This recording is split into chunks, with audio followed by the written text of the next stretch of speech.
अस्सलाम वालेकुम, सत श्री अकाल। एक पिंड पंजाब ਦਾ ਚੈਨਲ ਦੀ ਟੀਮ ਅੱਜ ਪਹੁੰਚੀ ਹੈ ਜੀ ਨਨਕਾਣਾ ਸਾਹਿਬ। ਰਾਜਾ ਰਣਜੀਤ ਸਿੰਘ ਹੁਣਾਂ ਦੀ ਬਰਸੀ ਦੇ ਮੌਕਾ ਤੇ ਆਏ ਹੋਏ ਯਾਤਰੀਆਂ ਨਾਲ ਗੱਲਬਾਤ ਕਰਨ ਲਈ ਇਹਨਾਂ ਕੋਲੋਂ ਪੁੱਛਦੇ ਹਾਂ ਕਿ ਪਾਕਿਸਤਾਨ 'ਚ ਆ ਕੇ ਇਹਨਾਂ ਨੂੰ ਕਿਸ ਤਰ੍ਹਾਂ ਲੱਗਾ ਆ, ਪਿਆਰ ਮੁਹੱਬਤ ਕਿੰਨਾ ਕੁ ਮਿਲਿਆ। ਕੀ ਹਾਲ ਚਾਲ ਹੈ ਜੀ? ਬਹੁਤ ਵਧੀਆ ਜੀ। ਆਪਣਾ ਨਾਮ ਦੱਸੋ। ਮੇਰਾ ਨਾਮ ਮਨਮੋਹਨ ਸਿੰਘ ਹੈ ਜੀ। ਮੈਂ ਲੁਧਿਆਣੇ ਤੋਂ, ਪੰਜਾਬ ਤੋਂ। ਲੁਧਿਆਣੇ ਕਿਹੜੇ ਪਿੰਡ ਚੋਂ ਜੀ? ਪੰਜਾਬ ਸ਼ਹਿਰ ਚੋਂ। ਅੱਛਾ, ਪਹਿਲੀ ਵਾਰੀ ਆਏ ਹੋ? ਨਹੀਂ, ਮੈਂ 6ਵੀਂ ਵਾਰੀ ਆਇਆ ਜੀ। ਵਾਹ ਜੀ ਵਾਹ, ਵਾਹ ਜੀ ਵਾਹ, ਕੀ ਬਾਤ ਆ ਜੀ। ਹਾਂਜੀ, ਚੰਗਾ ਫਾਇਦਾ ਝਾਕਾ ਖੁੱਲਿਆ ਤੁਹਾਡਾ।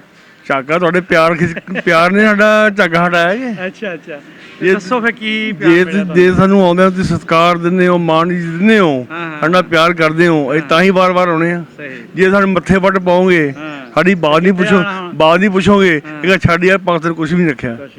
ਠੀਕ ਹੈ ਨਾ? ਸਾਡੇ ਪਿਆਰ ਮੁਹੱਬਤ ਦੀ ਖਿੱਚ ਪਾਵਾ ਕੇ ਤੁਹਾਨੂੰ ਲਈ ਬਸ ਪਿਆਰ ਖਿੱਚ ਕੇ ਲਿਆਉਂਦਾ ਬਸ। ਕੀ ਬਾਤ ਹੈ ਜੀ। ਇਹ ਤੁਹਾਡੀ ਵੀ ਮਿਹਰਬਾਨੀ ਹੈ ਕਿ ਸਾਡੇ ਪਿਆਰ ਨੂੰ ਤੁਸੀਂ ਸਮਝਦੇ ਆ। ਤੇ ਕੋਈ ਸਮਝਣਾ ਪੈਣਾ, ਭਰਾ ਆ। ਜੇ ਸਾਨੂੰ ਗੌਰਮੈਂਟ ਨੇ ਕਰਤਾ ਵੱਖਰੇ ਤੇ ਆਪ ਤਾਂ ਮਾਮਲਾ ਤਾਂ ਨਹੀਂ ਕੀਤਾ। ਅਸੀਂ ਜੀ ਇੱਕ ਤਜਵੀਜ਼ ਰੱਖੀ ਹੈ ਕਿ ਜਿਸ ਤਰ੍ਹਾਂ ਕਰਤਾਰਪੁਰ ਦਾ ਲਾਂਘਾ ਖੁੱਲ੍ਹਿਆ, ਇਸੇ ਤਰ੍ਹਾਂ ਹੀ ਵਾਹਗਾ ਬਾਰਡਰ ਤੇ ਇੱਕ ਸਾਂਝਾ ਹਾਲ ਬਣਨਾ ਚਾਹੀਦਾ, ਜਿਹਦੇ ਵਿੱਚ ਅਗਰ ਉਹ ਮਾਮਲਾ ਹਜੇ ਤੇ ਖੁੱਲ੍ਹਾ ਆਉਣ ਦੀ ਇਜਾਜ਼ਤ ਨਹੀਂ ਮਿਲ ਸਕਦੀ, ਚਲੋ ਕਮ ਅਜ਼ ਕਮ ਉੱਥੇ ਇੱਕ ਦੂਜੇ ਨਾਲ ਮਿਲਿਆ ਜਾਵੇ। ਦੇਖੋ ਤੁਹਾਡਾ ਕੀ ਖਿਆਲ ਹੈ ਇਸ ਬਾਰੇ? ਇੱਦਾਂ ਕਹਿੰਦੇ ਵੀ ਜਿਹੜਾ ਵੀ ਕੰਮ ਹੋ ਰਿਹਾ ਠੀਕ ਹੋ ਰਿਹਾ, ਤੇ ਬਾਕੀ ਜਿਹੜਾ ਤੁਹਾਡੀ ਗੌਰਮੈਂਟ ਨੇ ਰੱਖਤਾ ਵਿੱਚ ਵੀ ਅਸੀਂ 700 ਬੰਦਾ ਜਾਊਗਾ ਜੀ, ਹਫ਼ਤੇ 3 ਵਾਰੀ ਜਾਊਗਾ ਜੀ, 1400 ਰੁਪਇਆ ਟਿਕਟ ਹੋਊਗੀ ਉਹਦੀ, ਇਹ ਗਲਤ ਆ। ਅੱਛਾ, ਜਦੋਂ ਕਿ ਚਲੋ ਜੇ ਕੋਈ ਪੈਸੇ ਹੈਗੇ ਆ ਉਹ ਤਾਂ ਵਿਚਾਰਾ ਆ ਜਾਊਗਾ। ਜੇ ਕੋਈ ਗਰੀਬ ਕੋਲ ਪੈਸੇ ਨਹੀਂ ਹੈਗੇ, ਉਹ ਚਾਹਨਾ ਹੈਗੀ ਮੈਂ ਦਰਸ਼ਨ ਕਰਾਂ। ਉਹ ਦੇਖੋ ਜੀ, ਇੱਕ ਟਾਈਮ ਸੀ ਕਿ ਤੁਹਾਡੇ ਕੋਲ ਪੈਸੇ ਵੀ ਹੈਗੇ ਲੇਕਿਨ ਇਜਾਜ਼ਤਨਾਮਾ ਹੀ ਨਹੀਂ ਹੈਗਾ, ਲੇਕਿਨ ਹੁਣ ਤੁਹਾਨੂੰ ਇਜਾਜ਼ਤਨਾਮਾ ਮਿਲ ਗਿਆ ਤੇ 400 ਰੁਪਈਆ ਤਾਂ ਕੋਈ ਬਹੁਤ ਬੜਾ ਨਹੀਂ ਹੈਗਾ। 400 1400 ਬਹੁਤ ਬੜੀ ਰਕਮ ਹੈ। 1400 ਰੁਪਈਆ ਜੀ, ਅੱਛਾ, ਥੋੜੀ ਨਹੀਂ। ਤੁਹਾਡਾ 3500 ਆ, ਸਾਡਾ 1400 ਆ। ਅੱਛਾ, ਚਲੋ ਤੁਹਾਨੂੰ ਇਹ ਵੀ ਵੱਡਾ ਲੱਗਦਾ ਹੈ। ਕੋਈ ਨਹੀਂ, ਇਹ ਵੀ ਸਾਡੇ ਹੋ ਸਕਦਾ ਮੰਤਰੀ ਹਜ਼ਰਾਤ ਇਸ ਨਹੀਂ ਗਾਸੂ ਸਿੱਧੂ ਸਾਹਿਬ ਵੱਡੇ ਆਏ, ਤੁਹਾਡਾ ਸਾਰੇ ਵਾਰਤਾਲਾਪ ਕਰਕੇ ਗਏ, ਉਦੋਂ ਆਖਿਆ ਵੀ ਕੁਛ ਨਹੀਂ ਲਿਆ ਜਾਊ ਕਿਸੇ ਤੋਂ ਵੀ। ਠੀਕ ਹੈ ਜੀ, ਸ਼ਰਧਾਲੂ ਜਿਵੇਂ ਮਰਜ਼ੀ ਆਉਣ, ਜਿਵੇਂ ਮਰਜ਼ੀ ਜਾਣ। ਹੁਣ ਇਹਨੇ ਪਾਬੰਦੀਆਂ ਲਾਤੀਆਂ। ਇਹਦੇ ਪਿੱਛੇ ਵੀ ਕੋਈ ਗਵਰਨਮੈਂਟ ਦੇ ਆਪਣੇ ਅਸੂਲ ਕੋ ਕਾਨੂੰਨ ਕਾਇਦੇ ਹੋਣਗੇ। ਨਹੀਂ, ਖਰਚਾ ਦੇਖੋ, ਖਰਚਾ ਤੁਹਾਡਾ ਵੀ ਹੁੰਦਾ, ਖਰਚਾ ਸਾਡੇ ਵੀ ਹੋ ਰਿਹਾ।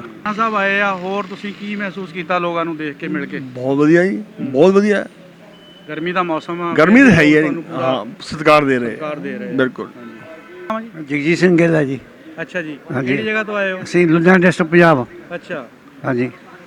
ਲੁਧਿਆਣੇ ਖਾਸ ਸ਼ਹਿਰ ਚੋਂ? ਨਹੀਂ, ਪਿੰਡ। ਕਿਹੜਾ ਪਿੰਡ? ਅਚਲ ਬਾਬ ਨੇ ਰਾਇਕੋਟ ਬੱਸੀਆਂ ਕੋਲ। ਅੱਛਾ, ਕਿੱਦਾਂ ਲੱਗਾ ਆ ਕੇ? ਬਹੁਤ ਅੱਛਾ ਲੱਗਿਆ ਜੀ, ਲੋਕਾਂ ਨੇ ਬਹੁਤ ਪਿਆਰ ਦਿੱਤਾ, ਬਹੁਤ ਕੋਸ਼ਿਸ਼ ਕੀਤਾ, ਸਾਨੂੰ ਬਹੁਤ ਜ਼ਿਆਦਾ ਮਾਣ ਦਿੱਤਾ। ਅੱਛਾ, ਹਾਂਜੀ, ਇਹ ਮੈਂ ਬਹੁਤ ਖੁਸ਼ ਹਾਂ ਇਸ ਗੱਲ ਕੀ ਤੋਂ। ਜਾ ਕੇ ਦੱਸਦੇ ਹੁੰਦੇ ਜਦੋਂ? ਅਸੀਂ ਜਾ ਕੇ ਦੱਸਾਂਗੇ ਜੋ ਲੋਕ ਆਪਾਂ ਨੂੰ ਬਹੁਤ ਚਾਹੁੰਦੇ ਆ। ਅੱਛਾ, ਇਹ ਗੱਲ ਆ। ਠੀਕ ਆ, ਹੱਕ ਵੀ ਬਣਦਾ ਜਾ ਕੇ। ਨਹੀਂ, ਬਹੁਤ ਸਾਨੂੰ ਬਹੁਤ ਪਿਆਰ ਦਿੱਤਾ। ਆਪਾਂ ਸੱਚ ਹੀ ਦੱਸਣਾ, ਆਪਾਂ ਕੋਈ ਝੂਠ ਤਾਂ ਦੱਸਣਾ ਨਹੀਂ, ਬਹੁਤ ਪਿਆਰ ਕੀਤਾ, ਬਹੁਤ ਸਤਿਕਾਰ ਕੀਤਾ, ਬਹੁਤ ਰਿਗਾਰਡ ਕੀਤਾ ਸਾਡਾ। ਅਸੀਂ ਇਸ ਗੱਲ ਨੂੰ ਮੰਨਦੇ ਹਾਂ, ਲੋਕ ਸਾਨੂੰ ਚਾਹੁੰਦੇ ਆ, ਅਸੀਂ ਵੀ ਚਾਹੁੰਦੇ ਹਾਂ। ਮਿਹਰਬਾਨੀ, ਸ਼ੁਕਰੀਆ ਜੀ, ਥੈਂਕ ਯੂ।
ਸਤਿ ਸ਼੍ਰੀ ਅਕਾਲ ਜੀ। ਸਤਿ ਸ੍ਰੀ ਅਕਾਲ ਜੀ। ਕੀ ਹਾਲ ਚਾਲ ਆ ਜੀ? ਬਹੁਤ ਵਧੀਆ ਜੀ। ਤੁਸੀਂ ਕਿੱਥੋਂ ਆਏ ਆ ਜੀ?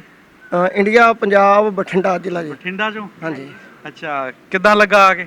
ਬਹੁਤ ਵਧੀਆ ਜੀ। ਅੱਛਾ, ਨਾਂ ਕੀ ਆਪਣਾ? ਮੇਰਾ ਨਾਮ ਤੇਜਾ ਸਿੰਘ ਬਰਾੜਾ ਜੀ। ਵਾਹ ਜੀ ਵਾਹ, ਜੱਟੋ। ਹਾਂਜੀ। ਆਪਣਾ ਕੀ ਨਾਮ? ਕਰਮਜੀਤ ਕੌਰ। ਕਰਮਜੀਤ ਕੌਰ। ਹਾਂਜੀ। ਮਾਂ ਜੀ, ਆਪਣਾ ਕੀ ਨਾਮ ਜੀ? ਸਰਜੀਤ ਕੌਰ। ਸਰਜੀਤ ਕੌਰ। ਆਪਣਾ ਜੀ? ਹਾਂ ਬਾਈ, ਗੁਰਦੀਪ ਕੌਰ। ਗੁਰਦੀਪ ਕੌਰ। ਸਰਦਾਰ ਜੀ, ਤੁਹਾਡਾ ਕੀ ਨਾਮ ਹੈ? ਨਿਰਮਲ ਸਿੰਘ ਹੈ ਜੀ। ਅੱਛਾ, ਸਾਨੂੰ ਦੱਸੋ ਫਿਰ ਆਪਣਾ ਕਿੱਦਾਂ ਲੱਗਾ ਜੀ ਇੱਥੇ ਆ ਕੇ? ਸਾਨੂੰ ਬਹੁਤ ਵਧੀਆ ਲੱਗਾ। ਜੋ ਲੋਕਾਂ ਨੇ ਪਹਿਲਾਂ ਅਫਵਾਹਾਂ ਫੈਲਾਈਆਂ ਹੋਈਆਂ ਹੈ ਵੀ ਉੱਥੇ ਬਹੁਤ ਜ਼ਿਆਦਾ ਗੜਬੜ ਹੈ, ਉੱਥੇ ਲੜਾਈ ਝਗੜੇ ਹੋਏ, ਲੇਕਿਨ ਇੱਥੇ ਆ ਕੇ ਪਤਾ ਲੱਗਿਆ ਵੀ ਇੱਥੋਂ ਦੇ ਜਿਹੜੇ ਵਸਨੀਕ ਹੈ ਉਹ ਬਹੁਤ ਜ਼ਿਆਦਾ ਪਿਆਰ ਕਰਦੇ ਹੈ। ਔਰ ਇੰਨਾ ਸਾਨੂੰ ਇੱਥੇ ਪਿਆਰ ਮਿਲਿਆ ਵੀ ਸਾਨੂੰ ਇੰਡੀਆ ਨਾਲੋਂ ਵੀ ਵੱਧ ਇੱਥੇ ਪਿਆਰ ਮਿਲਿਆ। ਵਾਹ ਜੀ ਵਾਹ, ਕੀ ਬਾਤ ਹੈ।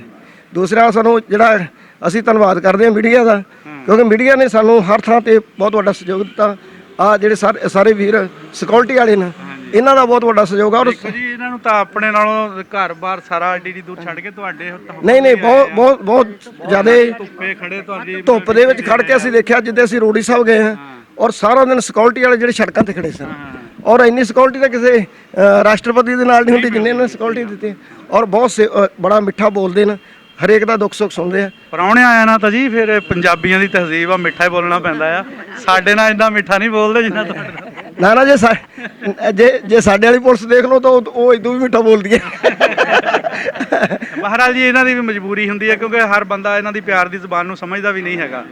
ਹਾਂ, ਤੇ ਕਿਹਦਾ ਦਿਲ ਕਰਦਾ ਔਕੜ ਕੇ ਪੈਣ ਨੂੰ, ਜਦੋਂ ਫਿਰ ਤੰਗ ਕਰਦੇ ਅਗਲੇ ਫਿਰ ਬੋਲਦੇ। ਇਹਨਾਂ ਨੇ ਬਹੁਤ ਸਤਿਕਾਰ ਦਿੱਤਾ, ਜਿੱਥੇ ਜਿੱਥੇ ਵੀ ਅਸੀਂ ਗਏ ਹਾਂ ਇਹਨਾਂ ਦਾ ਬਹੁਤ ਵੱਡਾ ਸਹਿਯੋਗ ਰਿਹਾ ਸਾਨੂੰ। ਜੀ ਇਹ ਮਾਸ਼ਾਅੱਲਾ ਤਰਬੀਅਤ ਯਾਫਤਾ ਬੰਦੇ ਆ, ਉਹਨਾਂ ਨੂੰ ਪਤਾ ਵੀ ਸਾਡੇ ਆਏ ਹੋਏ ਮਹਿਮਾਨਾਂ ਨਾਲ ਅਸੀਂ ਕਿਸ ਤਰ੍ਹਾਂ ਬਿਹੇਵ ਕਰਨਾ ਆ। ਤੁਸੀਂ ਦੱਸੋ ਜੀ ਫਿਰ ਕਿਸ ਤਰ੍ਹਾਂ ਲੱਗਾ? ਬਹੁਤ ਵਧੀਆ ਲੱਗਿਆ ਸਾਨੂੰ, ਬਹੁਤ ਖੁਸ਼ੀ ਹੋਈ। ਪਹਿਲਾਂ ਤਾਂ ਪਹਿਲੀ ਗੱਲ ਪਹਿਲੀ ਵਾਰੀ ਆਏ ਹੋ? ਹਾਂਜੀ, ਪਹਿਲੀ ਗੱਲ ਸਾਡਾ ਵੀਜ਼ਾ ਲੱਗ ਗਿਆ, ਸਾਨੂੰ ਬਹੁਤ ਖੁਸ਼ੀ ਹੋਈ ਵੀ ਇੱਥੇ ਅਸੀਂ ਦਰਸ਼ਨ ਪਹਿਲੀ ਵਾਰ ਕਰਨਾ ਹੈ। ਕੀ ਫਰਕ ਪਾਇਆ ਲੈਂਦੇ ਚੜ੍ਹਦੇ ਪੰਜਾਬ 'ਚ? ਨਾ ਬਹੁਤ ਕੋਈ ਫਰਕ ਨਹੀਂ ਲੱਗਿਆ। ਨਹੀਂ, ਕੋਈ ਫਰਕ ਨਹੀਂ ਲੱਗਿਆ। ਮਾਈ, ਤੁਸੀਂ ਪਹਿਲੀ ਵਾਰੀ ਆਏ ਹੋ? ਹਾਂਜੀ, ਪਹਿਲੀ ਵਾਰ ਆਏ ਜੀ। ਅੱਛਾ ਵਧੀਆ ਲੱਗਿਆ ਸਾਨੂੰ, ਕਿੱਦਾਂ ਦੇਖਦੇ ਜੀ ਬਾਬੇ ਨਾਨਕ ਦੇ ਜਾਈਏ। ਅੱਛਾ ਬਈ, ਹਾਂ, ਮਨਸਾ ਪੂਰੀ ਹੋ ਗਈ ਵੀ ਪਤਾ ਨਹੀਂ ਬਚਾਂਗੇ ਖਾਣੀ ਨਾ, ਬਾਬੇ ਨੇ ਇੱਕ ਵਾਰ ਤਾਂ ਦੇਖਿਆ ਜੀ। ਹਾਂ, ਤਮੰਨਾ ਤੇ ਪੂਰੀ ਹੋ ਗਈ ਸਾਡੀ, ਤਮੰਨਾ ਪੂਰੀ ਹੋ ਗਈ, ਬਹੁਤ ਵੱਡੀ ਤਮੰਨਾ ਪੂਰੀ ਹੋ ਗਈ, ਖੁਸ਼ ਹੋ ਗਏ ਅਸੀਂ। ਹਾਂ, ਤੁਸੀਂ ਜੀ ਆਪਣਾ ਕੋਈ ਦੱਸੋ, ਵਿਚਾਰ ਸਾਂਝੇ ਕਰੋ। ਬਸ ਜੀ, ਮਹਾਰਾਜ ਸੱਚੇ ਪਾਤਸ਼ਾਹ ਨੇ ਸਾਡੇ ਦਰਸ਼ਨ ਕਰਵਾਤੇ। ਅੱਛਾ, ਹਾਂ, ਮੈਨੂੰ ਯਾਦ ਨਹੀਂ ਸੀ ਸਾਨੂੰ ਵੀ ਇੱਥੇ ਅਸੀਂ ਆਵਾਂਗੇ, ਤੇ ਬੜੀ ਕਿਰਪਾ ਕੀਤੀ ਮਹਾਰਾਜ ਨੇ। ਆਪ ਚੰਗਾ ਲੱਗਾ ਆ ਕੇ? ਬਹੁਤ ਵਧੀਆ ਜੀ, ਬਹੁਤ ਕੀ ਕਹਿਣਾ ਚਾਹੋਗੇ? ਬਹੁਤ ਵਧੀਆ ਜੀ, ਬਸ ਮਹਾਰਾਜ ਸਾਡੇ ਸੁਖੀ ਰਹੇ ਜੀ। ਅੱਛਾ, ਦੋਵੇਂ ਮੁਲਕ ਇੱਕ ਹੋ ਜਾਣ, ਵਿਚਾਲੇ ਬਾਰਡਰ ਜਾਵੇ ਚੱਕਿਆ, ਦਿੱਲੀ ਤੇ ਲਾਹੌਰ ਜਿਹੜਾ ਇੱਕ ਹੋ ਜੇ ਔਰ ਲੋਕ ਆਉਣ ਜਾਣ, ਇੱਕ ਦੂਜੇ ਨਾਲ ਮਿਲਣ, ਸਾਨੂੰ ਤਾਂ ਇਸ ਗੱਲ ਦੀ ਖੁਸ਼ੀ ਹੈ ਜੀ। ਕਿਉਂਕਿ ਦਿਲ ਮਿਲ ਜਾਣੇ ਚਾਹੀਦੇ ਆ ਜੀ ਜਿਹੜੇ ਤਰਸੇ ਹੋਏ ਆ, ਕਿਉਂਕਿ ਪਾਕਿਸਤਾਨ ਔਰ ਇੰਡੀਆ ਦੀ ਵੰਡ ਦੇ ਦੌਰਾਨ ਇੱਧਰ ਵਾਲੇ ਉੱਧਰ ਤੇ ਉੱਧਰ ਵਾਲੇ ਇੱਧਰ ਗਏ ਆ। ਸ਼ਾਇਰ ਨੇ ਲਿਖਿਆ, ਵਸਤਗੀ ਜੁੜੀ ਹੋਈ ਹੈ। ਸਾਡੇ ਇੱਕ ਸ਼ਾਇਰ ਨੇ ਲਿਖੀਆਂ ਦੋ ਪੰਕਤੀਆਂ, ਉਹ ਕਦੇ ਕਰਾਈ ਰੱਬਾ ਕਦੇ ਮੇਲ ਦਿੱਲੀ ਤੇ ਲਾਹੌਰ ਦਾ।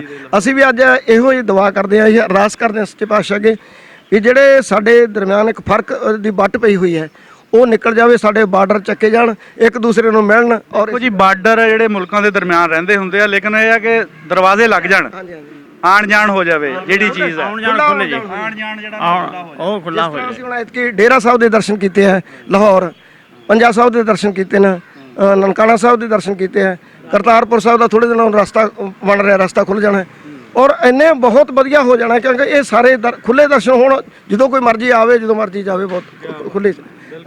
ਔਰ ਅਸੀਂ ਇੱਥੋਂ ਦੇ ਸਮੁੱਚੇ ਜਿਹੜੇ ਨਿਵਾਸੀ ਨੇ ਉਹਨਾਂ ਵਾਸਤੇ ਇੱਕ ਅਰਦਾਸ ਕਰਦੇ ਹਾਂ ਕਿ ਸੱਚੇ ਪਾਤਸ਼ਾਹ ਇਹਨਾਂ ਨੂੰ ਚੜ੍ਹਦੀ ਕਲਾ ਰੱਖਣ।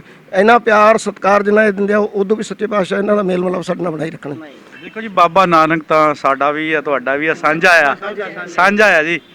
ਅਵਲ ਅੱਲਾ ਨੂਰ ਪਾਇਆ ਕੁਦਰਤ ਕੇ ਸਭ ਬੰਦੇ। ਹੋਰ ਕਦੇ ਤੁਸੀਂ ਇੰਡੀਆ 'ਚ ਆਓ ਤੇ ਬਠਿੰਡਾ ਗੁਰਦੁਆਰਾ ਖਾਲਸਾ ਦੀਵਾਨ ਸ੍ਰੀ ਗੁਰੂ ਸਿੰਘ ਸਭਾ ਗੁਰਦੁਆਰਾ ਸਾਹਿਬ ਬਹੁਤ ਵੱਡਾ, ਉੱਥੇ ਆਓ, ਤੁਹਾਨੂੰ ਇਸੇ ਤਰ੍ਹਾਂ ਸਤਿਕਾਰ, ਇਦੋਂ ਵੀ ਵੱਧ ਸਤਿਕਾਰ ਦੇਵਾਂਗੇ। ਅੱਛਾ, ਤੁਸੀਂ ਸਾਨੂੰ ਇਹ ਦੱਸੋ ਵੀ ਤੁਸੀਂ ਉੱਥੇ ਵੀ ਗੁਰਦੁਆਰੇ ਦੇਖੇ ਔਰ ਸਾਡੇ ਪਾਕਿਸਤਾਨ 'ਚ ਵੀ ਹੁਣ ਗੁਰਦੁਆਰੇ ਦੇਖ ਲਿਆ ਕੇ, ਕੀ ਇਹਨਾਂ ਦੇ ਵਿੱਚ ਕੋਈ ਫਰਕ ਵੀ ਪਾਇਆ ਤੁਸੀਂ? ਨਹੀਂ ਜੀ, ਬਹੁਤਾ ਕੋਈ ਫਰਕ ਨਹੀਂਗਾ। ਉੱਥੇ ਜਿਹੜੀਆਂ ਸਹੂਲਤਾਂ ਵੱਧ ਨੇ, ਕਿਉਂ ਇੱਥੇ ਜਿਹੜੀ ਆਬਾਦੀ ਹੈ 20,000 ਦੀ ਆਬਾਦੀ ਹੈ, ਇਸ ਕਰਕੇ ਥੋੜਾ ਸਹੂਲਤਾਂ ਦੀ ਘਾਟ ਆ। ਉੱਥੇ ਸਹੂਲਤਾਂ ਵੱਧ ਨੇ ਜੀ, ਉੱਥੇ ਲੋਕਾਂ ਨੂੰ। ਉਹ ਤਾਂ ਫਿਰ ਹੈ ਹੀ ਤੁਹਾਡਾ ਨਾ ਸਾਰਾ, ਇੱਥੇ ਮਹਦੂਦ ਵਸੈਲ 'ਚ ਰਹਿ ਕੇ ਵੀ ਮੈਂ ਕਹਿੰਦਾ ਬਹੁਤ ਕੁਛ। ਹਾਂਜੀ, ਅਸੀਂ ਨਨਕਾਣਾ ਸਾਹਿਬ ਤਾਂ ਸਾਡਾ ਸਮਝਦੇ ਅਸੀਂ। ਹਾਂਜੀ, ਕਿਉਂਕਿ ਸਾਡਾ ਪੰਜਾਬ ਜਿਹੜਾ ਲਹਿੰਦਾ ਤੇ ਪੂਰਬ ਪੱਛਮੀ ਪੰਜਾਬ ਹੈ ਜਿਹੜਾ, ਅਸੀਂ ਸੋਚਦੇ ਹਾਂ ਵੀ ਇਹ ਪੰਜਾਬ, ਇਹ ਵੀ ਉਹੀ ਹਿੱਸਾ ਹੈ ਪੰਜਾਬ ਦਾ ਸਾਡੇ। ਬਹੁਤ ਸ਼ੁਕਰੀਆ ਜੀ, ਤੁਸੀਂ ਆਪਣੇ ਵਿਚਾਰ ਸਾਂਝੇ ਕੀਤੇ। ਅਸੀਂ ਤੁਹਾਡਾ ਧੰਨਵਾਦ ਕਰਦੇ ਹਾਂ, ਤੁਸੀਂ ਜਿਹੜਾ ਸਮਾਂ ਕੱਢ ਕੇ ਸਾਨੂੰ ਇੱਥੇ ਬੋਲਣ ਦਾ ਵਿਚਾਰ ਸਮਾਂ ਦਿੱਤਾ।